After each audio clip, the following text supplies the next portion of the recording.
കൊലോസ്യർ 1:15 Bible പ്രഖ്യാപിക്കുന്നു, ക്രിസ്തു അദൃശ്യനായ ദൈവത്തിന്റെ ദൃശ്യപ്രതിരൂപമാണ്. ഈ ആഴമേറിയ സത്യം അർത്ഥമാക്കുന്നത് യേശുക്രിസ്തു ദൈവം ആരാണെന്ന് പൂർണ്ണമായി വെളിപ്പെടുത്തുന്നു എന്നാണ്. ദൈവം ആത്മാവായതിനാൽ മനുഷ്യനേത്രങ്ങൾ കൊണ്ട് കാണാൻ കഴിയില്ലെങ്കിലും അവൻ തന്റെ പുത്രനിലൂടെ തന്നെത്തന്നെ വെളിപ്പെടുത്താൻ തീരുമാനിച്ചു. യേശു വെറുമൊരു പ്രതിബിംബമോ ദൈവത്തെ പ്രതിനിധീകരിക്കുന്ന പ്രവാചകനോ അല്ല. യേശു കർത്താവ് ദൈവത്തിന്റെ നിത്യവചനമാണ്. ആദിയിൽ തന്നെ ഉള്ളവനും ദൈവത്തോടുകൂടെ ഉണ്ടായവനും ദൈവമായവനുമാണ് യേശു. യേശുവിനെ നോക്കുമ്പോൾ ദൈവത്തിന്റെ ഹൃദയം, സ്വഭാവം, സ്നേഹം, ശക്തി, കരുണ, വിശുദ്ധി എന്നിവ നമുക്ക് കാണാൻ കഴിയും.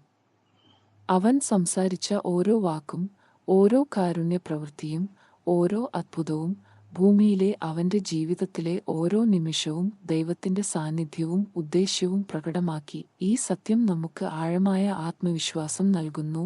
ദൈവം ആരാണെന്നോ അവൻ എങ്ങനെയുള്ളവനാണെന്നോ നമുക്ക് ഇനി ഊഹിക്കേണ്ടതില്ല.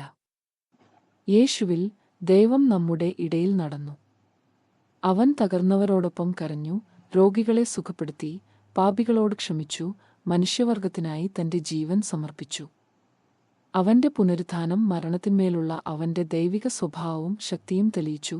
യോഹന്നാൻ 1:18 പറയുന്നു, ദൈവത്തെ ആരും ഒരുനാളും കണ്ടിട്ടില്ല. ഏകജാതനായ പുത്രൻ തന്നെ അവനെ വെളിപ്പെടുത്തിയിരിക്കുന്നു.